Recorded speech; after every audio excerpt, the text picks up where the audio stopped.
everyone, welcome back to our Nader Shah series. Today we are focusing on that culture victory. Nice. So as you see here, it says we have 43 turns left to win. I think I can cut that down with a few things. Okay. One, we're going to get a ton of national parks. Two, I need to get more luxuries, although I will say we already have a 288% modifier because of them. I'm gonna get that higher. And third, there was a third.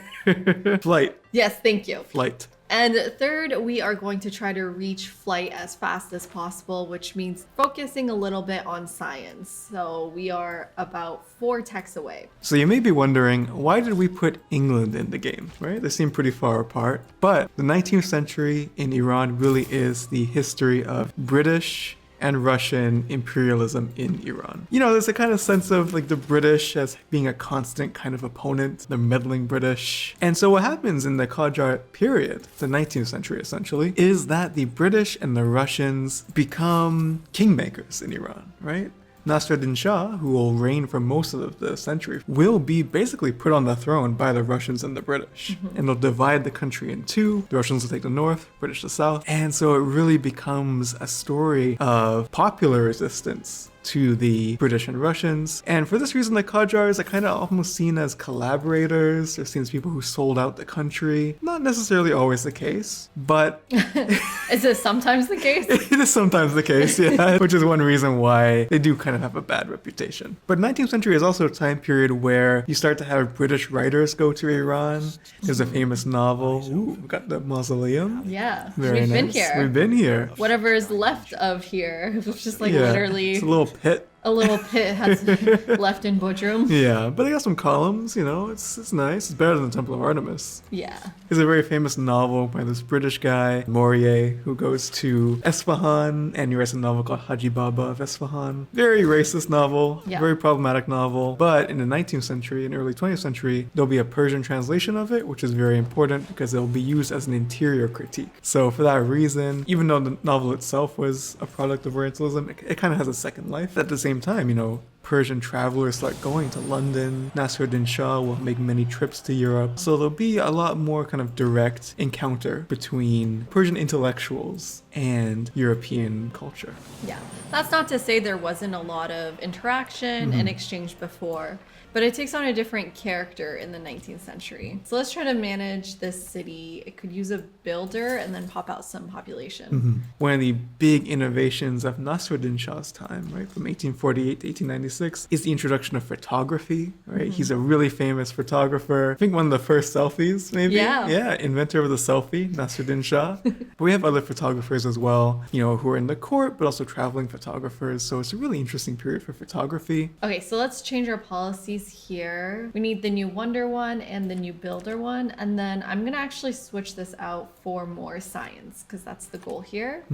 But even though we're talking about colonialism today, Iran is not ever colonized. That's which is right. strange for the region. Yeah, it's a big difference between Iran and other countries like Egypt, for example, Algeria. Iran was never formally colonized. So the Ottoman Empire, and Afghanistan are the only 3 Muslim majority countries that were never formally colonized by European powers. Now, formally is doing a lot of heavy lifting. Yeah, because really, I mean, politics becomes totally dominated by the Russians and the British. Economically, you have absolute domination of the economy by European commercial interests. One of the ways that the Qajars try and get influxes of cash is by selling off concessions. They sell off, for example, the railroad concession, they'll sell off the tobacco industry, they'll sell off different things. One of the concessions made by Nasir Shah, the Reuter concession, essentially sold off the entire industrial economy of Iran for like a lump sum. Great. And it was so egregious that both the Russian and British governments were like, no, you can't do this. Like they had to step in and say, no, man, that's too much. So is there any relations to the Reuters news company? I'm not sure actually. Maybe. I mean, I think there's maybe a family. Speaking of colonialism, Wow. So what exactly is England's role in Iran during the 19th century? So during the 19th century, it begins more as a diplomatic role, right? Their envoys are very important. The Royal Navy, of course, is the supreme navy of the world. So they can easily move troops from India into Iran. They can blockade ports, and they can cut off Iran from important trade networks. From that power projection ability, they have a huge influence in Iran. Also, of course, we have the concessions that many British citizens will take up. More generally, I mean, Russia is the clearer, more direct military threat, but Britain is a very good counterbalance to it, because during this time, there's this thing called the Great Game going on. Anybody got the Bolshoi Theater? Yeah, speaking of the Russians. Yeah, and it's this power, Cold War type contest going on between Russia and Britain all throughout Central Asia. Let's sell off everything we have. Wow, very Qajar. I need the gold. I'm going to reinvest it back into my empire. Don't worry about that. All right.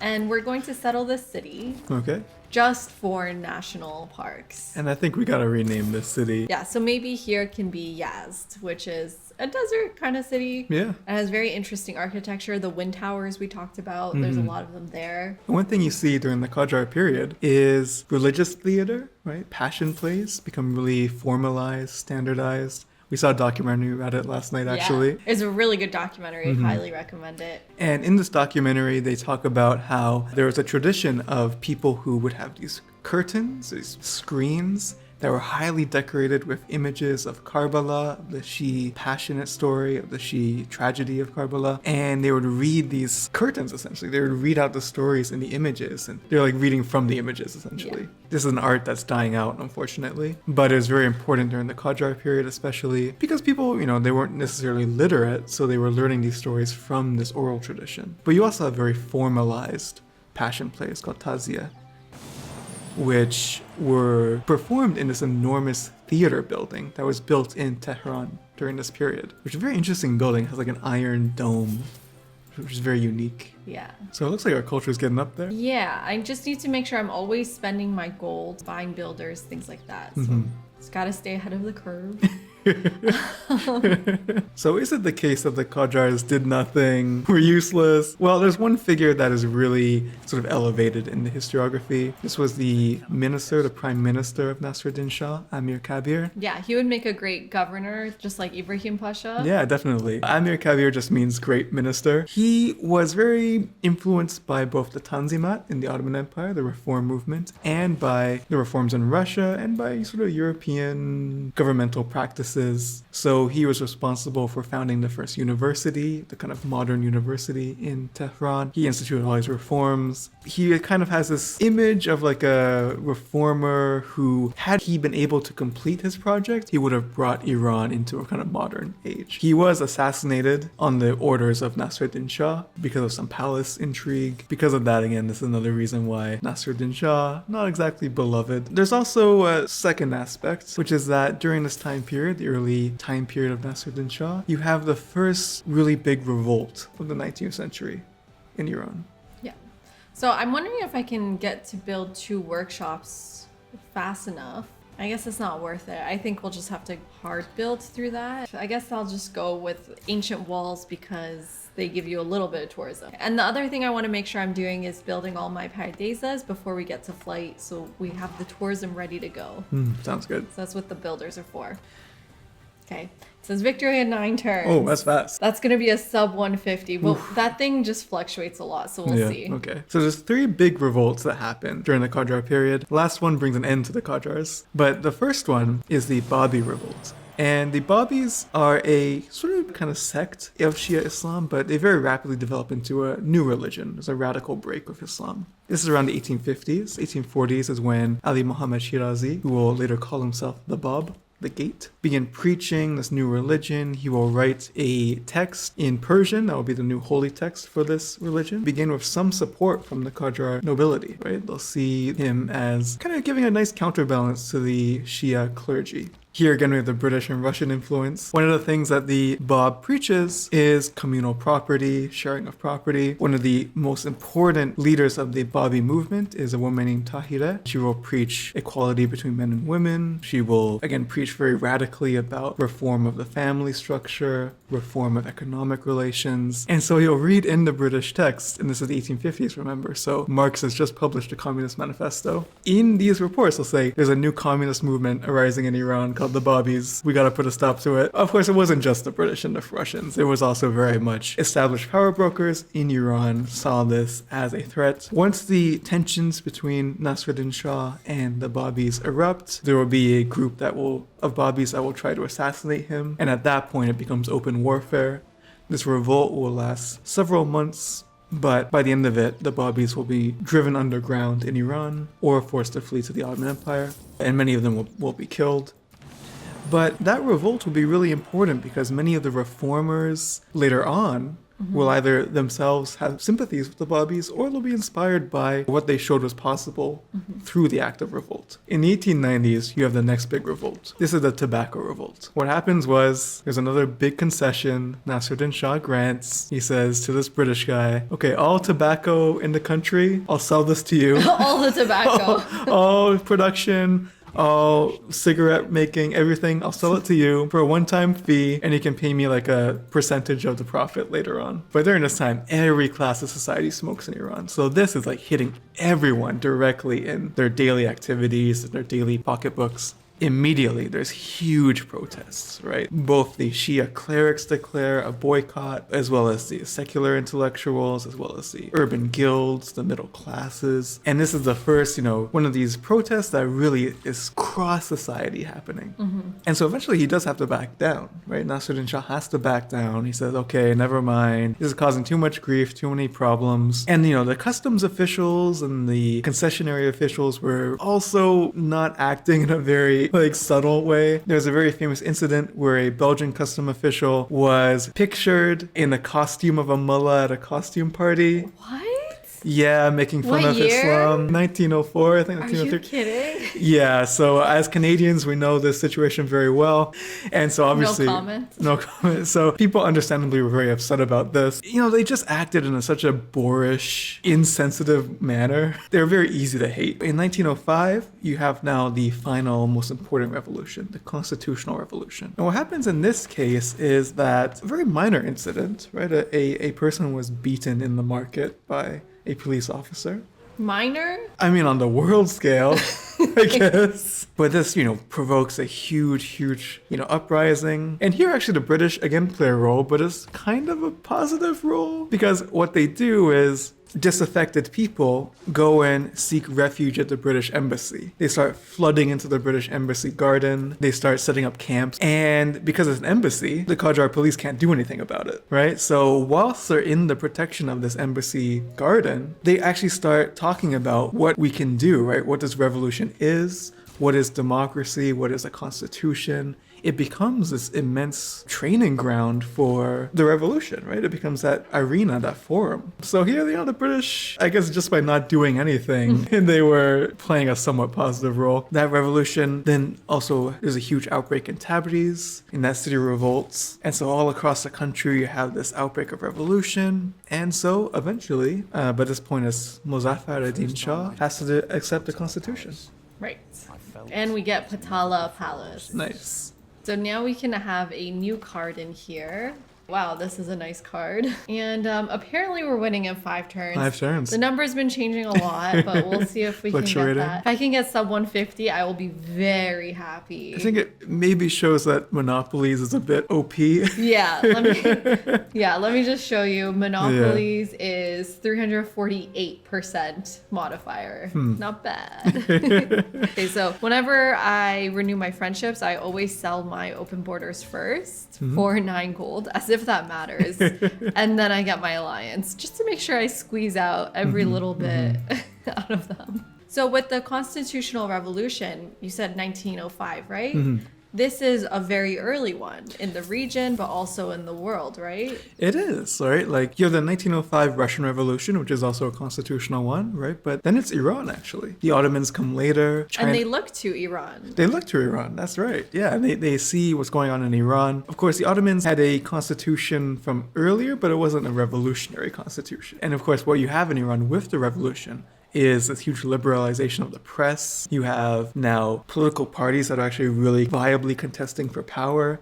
So the Ottomans see this, the revolutionary factions in the Ottoman Empire, right, the Committee of Union and Progress, see this as a model for what revolution can be, but also what it shouldn't be in their eyes. Because the constitutional revolution in Iran is quite a long revolution. That period it ends up being about 6 years. And there's all kinds of things like attempted coups, all kinds of civil wars, all kinds of interventions by the Russians and the British. So it's not quick revolution. And what the Ottoman reformers want is a quick one move revolution. Yeah, one and done. One and done.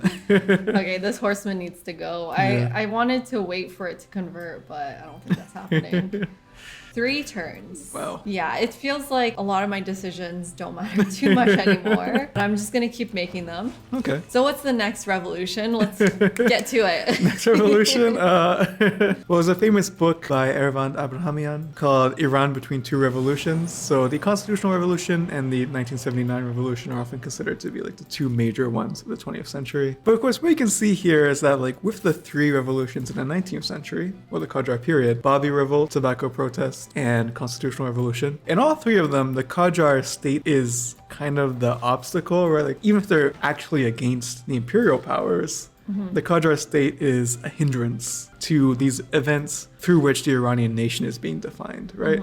So this is why in the nationalist historiography and in the Pahlavi era historiography, the Qajars are an obstacle. They are not there. There's nothing patriotic about them, right? Unlike in the Ottoman case where like even though the Republic tries to make a break, they still generally have a positive view of like Mahmud II. It's kind of become the case more so now. A lot of what we know about the late 19th century or the 19th century in general comes from the nationalist discourse in these countries. Absolutely. So the Pahlavis, are considered the nationalizing force of Iran. And, they overthrew the Qajars. The textbooks are not going to say the best things about For sure. them. Right. But even in the academic literature, I mean, the most famous history of the Constitutional Revolution is by a writer named Ahmad Kasravi. This book is actually still used as like a very important source, even though it's quite old now. Because he was there, he lived through it. And he does give very detailed eyewitness accounts. But, even for that text, the Qajars are like consigned already to the dustbin of history, right? Like they have no purpose in history except as an obstacle for the Iranian nation to define itself against.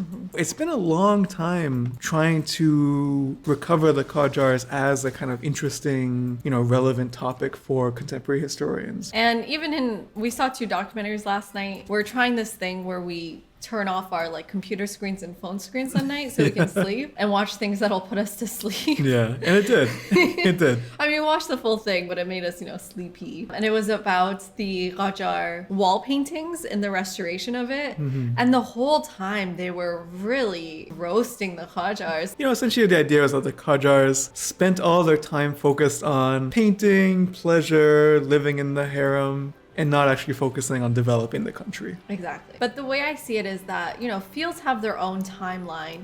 This was actually a thesis that I got to hear from a student from University of Toronto who talked about film has its own timeline separate from the political timeline, right? So usually when we talk about Iranian cinema, we bookend it with revolution, with changing of governments, things like that. But, these fields have their own rhythms and their own pace. And I think art is one of those fields as well, right? Qajar art really shines where their politics does not.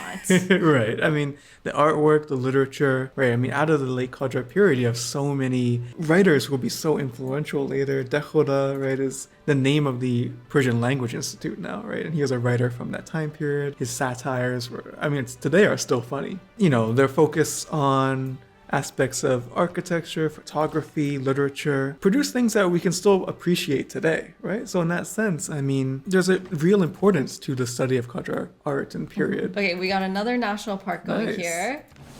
Excellent. So we're not going to talk too much about the Pahlavis because I'm winning in two turns. But do you want to talk about the end of the Qajars? Right. So at the end of the Qajars, we have the constitutional period. We have World War I, which again is very, very difficult. I mean, you have famine, you have outbreaks of disease. I mean, it's a really tough period. And the same in the early 1920s. Under Russian influence, there was a brigade of the Qajar army called the Cossack Brigade. Cossack is the unit of the Russians in this game, but the Iranians had them too. And one of the officers in that army was named Reza Khan. And in the 1920s, he takes control of the state. And in 1925, even though he probably didn't actually want to become a Shah, he ended up taking on the title of Shah and founding the Pahlavi dynasty. This is often compared very much to what's going on in Turkey at the same time, because Reza Shah also tries to forcibly secularize the country, tries to make the ideological basis of the state more about Persian identity, going back to the Achaemenids, Sassanids, that kind of ancient history, and that continues into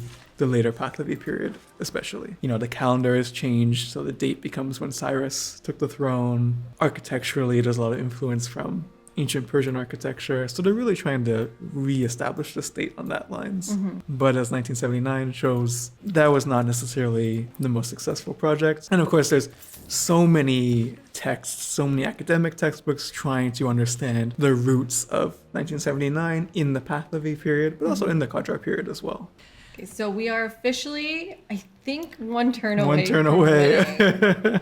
Wow. It doesn't say so, but we just need one more tourist. So let's wrap up. Yeah. So we're not getting too much into the later period, but there is one great book you can read about the topic. Yeah, I really recommend Abbas Amanat's work, History of Modern Iran. Yeah. I also really recommend Afsaneh Najmabadi's work on gender history, sexuality history. It's very, very interesting. Really good. I also really recommend Firuzeh Kashani Sabet's work. Yeah.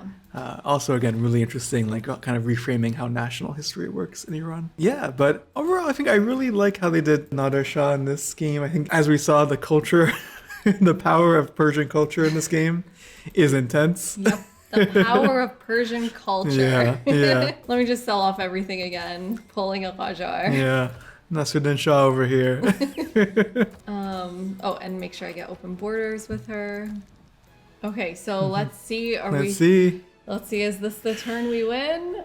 Oh my God. Wow. So forget that. Sub 150. Yes. So, okay, to be fair, I have won culture games like sub 50, but that was with the tourism bug from Monopoly's mode, which is still clearly bugged. Clearly evident, yeah. It is so OP. But that's really good. Nice, there it is. Sub 150. What happened here? Yeah. What did I do? Yeah, that was the Qajar period. We ended it before things declined too much. We won before we got to flight. One turn before flight. That's so annoying. I'm not going to complain, but I am going to complain. Got it before Hermitage or Hermitage. No, I'm not. So thank you all for sticking with us throughout this whole series. We would love to hear any feedback you have for us in terms of production, changing editing, if you'd like to see more history or less gameplay. No history, forget the history, just play or stop playing and just do history. No, I'm kidding. But if you'd like to see anything changed for the next series, we'd love to hear your opinion. We really value all of our community members that are watching along with us. So as always, make sure to hit that like button and subscribe and let us know what you think. Thanks, everyone. Bye. Bye.